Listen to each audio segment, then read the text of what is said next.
It's heartbreaking, honestly. Because while Harry's always had his fair share of drama and mental health struggles, what's being whispered about now isn't just family fallout or failed media ventures. No! This is darker. This is about alleged drug use, hospital visits, unconscious episodes, and the silence from Harry's inner circle is almost as loud as the accusations themselves. Lady Colin Campbell, yes, this same Lady C, known for her brutal honesty and deep royal roots, isn't sugarcoating a thing. She's saying Harry looks broken, not just tired, not just burnt out. We're talking mentally and emotionally wrecked. And she's pointing fingers straight at Meghan Markle and her mother, Doria Ragland. According to her, these women aren't just bystanders, they're players in the royal prince's crash, and possibly the ones who lit the match. Lady C even pulled out some deep trauma receipts, claiming Harry might have had issues from birth. She brought up Princess Diana's bulimia while pregnant with him, suggesting that kind of prenatal trauma could have left scars before Harry ever saw daylight. Whether you believe that or not, one thing's clear, Lady C doesn't see Harry as a grown man making mistakes. She sees someone deeply vulnerable and ripe for manipulation. So apparently Harry was found unconscious by his well-known longtime personal friend bodyguard, unconscious, and apparently over something. And who's doing the manipulating, according to her? Meghan. She called Meghan the wasp in Harry's life, constantly stinging, constantly feeding his darkest instincts. Ouch. And just when you think it couldn't get more shocking, Thomas Markle Jr., yes, Meghan's own half-brother, dropped a bombshell. He claims Harry was found unconscious by his bodyguard. Now pause. Think about this. That's a major accusation, and no one from Harry's team has denied it. Normally, the royal PR machine would be spinning into overdrive to shut that kind of talk down. But this time, silence. Take one guess at this. It would be that maybe Meghan and Doria cooked up a little something on the stove along with those bath salts. And then it gets even messier. Markle Jr. suggested Meghan and Doria might have left something behind for Harry. Something, drug, something cooked up. It sounds insane until you remember the old whispers about Doria's past. Pot, crack. It's all been gossiped about before, but now those old rumors are starting to resurface, and suddenly it's not so easy to brush them off. Let's be real.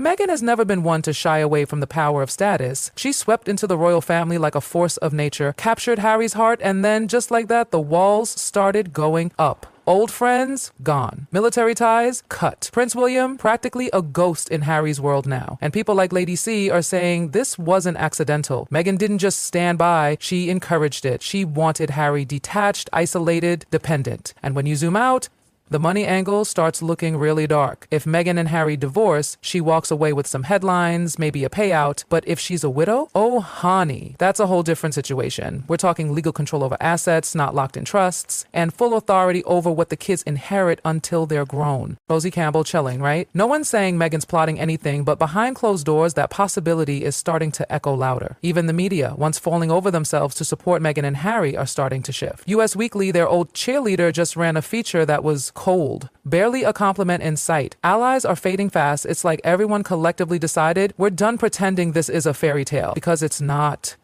It's a mess, a big, sad, spiraling mess, and the transformation is wild. Prince Harry, once the golden child of the royals, the rebel with a cause, the guy who made being royal look almost fun, has become something else entirely. Not just a punchline, not even a pity case. He's a warning. Every time he shows up in public, you can feel it. The tension, the unease, the way his eyes look empty, his smile robotic. That speech in Germany, that bizarre China appearance. He showed up, said the words, smiled when he was supposed to, but you could tell something was deeply, deeply off. Even diehard fans have stopped defending him. The same online warriors who used to call Meghan and Harry modern heroes vanished. Or worse, they're joining the critics now. This isn't just a media stumble, it's a complete breakdown of everything they tried to build. The brand, the narrative, the image, gone. And speaking of brands, let's talk Netflix. Remember that big, splashy deal? Gone quiet. After the docuseries? Crickets. Word is, Netflix-owned co-CEO Ted Sarandos is feeling the heat for betting so hard on them. Boardroom tension is bubbling. And the whispers? They're saying Harry and Meghan didn't deliver. Meanwhile, King Charles just played a checkmate move, a Netflix doc of his own with none other than Idris Elba, celebrating 50 years of the prince's trust. It wasn't just smart, it was savage. It screamed, we're still relevant, we still have respect, and we're not going anywhere. While Harry and Meghan flail, the monarchy is reclaiming its crown, one savvy PR move at a time. And let's not ignore the obvious. Meghan had dreams. Big ones. She wanted to be global royalty without the monarchy, to outshine William and Kate on the world stage. But look where that landed her. Her podcast guests? Not A-listers, not even B-listers. She's chatting with celebrity moms, not the celebrities themselves. That's not power, that's a slow fade into irrelevance. And then there's Doria Ragland. Once painted as the serene, grounding presence in Meghan's life, now she's caught in the storm too. The past whispers about her drug use are no longer just whispers. They've roared back with a vengeance. Whether true or not, they're being used to paint a damning picture, one where Doria isn't just the quiet mom in the background. She's part of the inner circle of chaos, enabling it, maybe even driving it. Imagine it. Meghan and Doria not as loving family members, but as handlers, cutting off Harry from anyone who ever truly loved him. The more you think about it, the more chilling it gets. Because the man we're seeing today, that's not the same Harry who laughed with fans, who hugged strangers, who made kids giggle with goofy faces and royal charm. That Harry, he's gone. What's left is a man barely holding it together, a man stuck in a situation he probably thought was his escape, but is now looking more and more like a trap.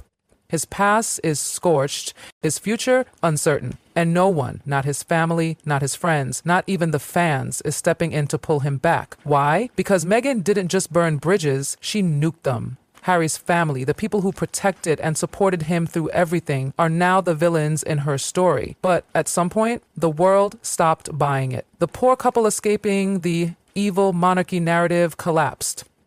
And when that sympathy dried up, it was just Harry standing there, alone. The downfall isn't hidden anymore. It's playing out in public, frame by heartbreaking frame. And those public appearances, they're painful to watch. Harry's trying to show he's fine, but his body language is screaming the emptiness in his eyes. The forced posture, the flat delivery. It's not just a bad day, it's a pattern, and people are noticing. He used to be beloved because he felt real. He made mistakes, but he owned them. He had charm, mischief, warmth. But now it's like the rebellion was never his. Like it was manufactured. Like Meghan saw his fame, his vulnerability, and crafted a storyline she could control. A storyline she could star in. So Lady C didn't mince words. Again, she said Meghan didn't just liberate Harry. She unleashed the worst parts of him. The side that lashes out, that isolates, that self-destructs. And the people closest to him, the ones who should be helping him out of this spiral, they're nowhere in sight. What happens if this goes further? That's the real fear. These aren't just messy headlines anymore. These are real concern that next time it won't just be a rumor about being found unconscious, that it might be something irreversible, something tragic. And there's no sign that anyone in Meghan's circle is taking that seriously. In fact, what's truly unnerving is how Meghan seems to thrive while Harry crumbles. While he fades, she keeps showing up in perfect outfits, smiling in photos, calm and polished. The contrast is hard to ignore. People are starting to whisper, is this part of a plan? Not conspiracy theory nonsense, but real uncomfortable questions about financial gain, legal control, and why Meghan always seems untouched by the fallout. The loyal media houses that once championed their brave love story have flipped. The narrative now is not about two rebels finding peace. It's about two people who built a brand on blaming others and ran out of people to blame. The story has changed from hopeful to haunting. And while Meghan might be planning her next big project, another Netflix pitch, a tell-all book, maybe even a rebranding, Harry, he's sinking. Not just bruised, not just overwhelmed, lost, utterly lost. And here's the scariest part.